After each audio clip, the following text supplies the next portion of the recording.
Avec cette marche pour la forêt qui traversait l'Aube ce week-end depuis mi-septembre, des agents de l'ONF réunis en intersyndicale ont lancé 4 parcours dans toute la France.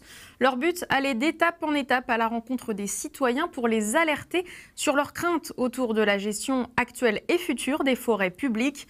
Dans le département, la marche est passée de Longchamp-sur-Rojon à Mussy-sur-Seine. Ce soir, les gardes forestiers et leurs soutiens seront à Bagnes-la-Fosse avant de rejoindre Étourville demain soir. Parmi les messages qu'il véhicule, la défense du caractère public de l'Office national des forêts et de son indépendance dans la gestion des espaces boisés face aux industriels du bois. Les précisions des participants au micro de notre correspondant Fabrice Olivero.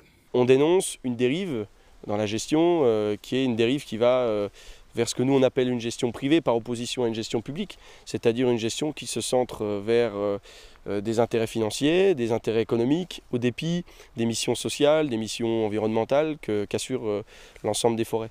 Pour dénoncer aussi l'industrialisation de la forêt, c'est-à-dire que de plus en plus la forêt doit se mettre au service des marchands de bois et non l'inverse. Aujourd'hui, un résineux, un sapin, un épicéa ne doit pas faire plus de 50 cm de diamètre parce que les machines derrière, ils ont investi pour que ça ne fasse plus de 50 cm de diamètre, alors qu'on pourrait produire beaucoup plus et dans le respect des arbres. Si on se met à attaquer nos forêts et à traiter les forêts comme on traite l'agriculture dans ce pays, sous le mode productiviste, ça ne va pas aller. On va avoir des forêts qui se ressemblent toutes, la biodiversité complètement détruite. C'est le moment ou jamais de se mobiliser pour la pérennité des forêts.